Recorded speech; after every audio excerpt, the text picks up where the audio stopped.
Елімізде әр 7-ші бала аутизм, ДЦП дертімен дүниеге келіп жатыр. Бұған қоса түрлі аты жаман аурулар көбейді. Дерттің қайдан жұғып қалай өрбейтінін әлемдік мамандар зерттеуге кіріскен. Дегенмен дәрігерлер жұмысты ерте жастан қолға алса, ерекше балаларды топқа қосып, тіршілікке бейімдеуге болады дейді. Көп жағдайда ауылдағы ағайынның баласын емдеуге жағдайы жетпейді.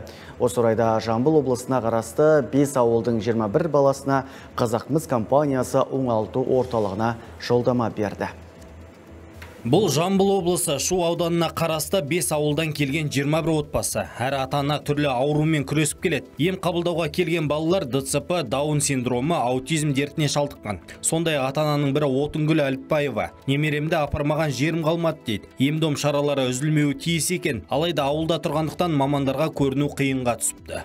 Ауылдан біз 7 бала анасымен 14 адам келдік. Жамбыл облысының оңалту орталығына келдік. Ішіне кіріп таныстық, қазір врачтармен кеңес алуға барамыз. Мы приехали с Ленинского. Біз Ленинский ауылынан келіп отырмыз. Жылына ең болмағанда осында ерекше балаларды оңалту орталығына апару үлкен қуаныш. Әрине ауылда көп адамдардың мұндай орталыққа барып емделуіне мүмкіндігі жоқ. Талай жыл баламыз химия терапиясын алып келді. Ал бұл жерде біз қазір массаж алып жатырмыз. Ұйымдастырушыларға алғыс білдіремін.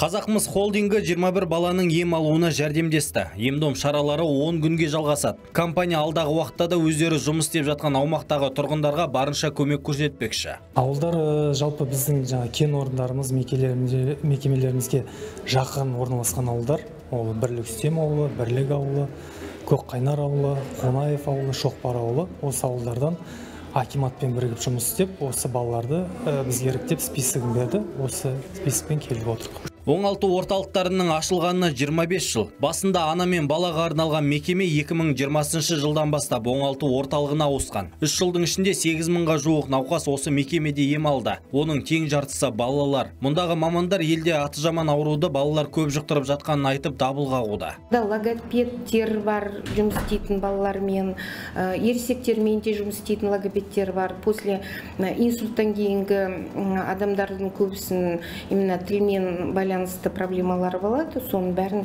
бізде логопедтер ересектермен істейтін, және балалармен істейтін бөлек-бөлек өздерінің специалистері бар.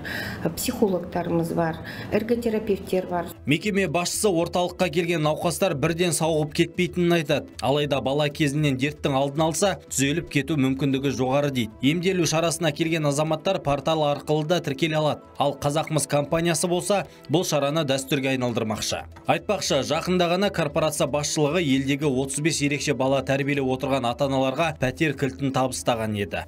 Уатхан Біләл, Атамекен бизнес.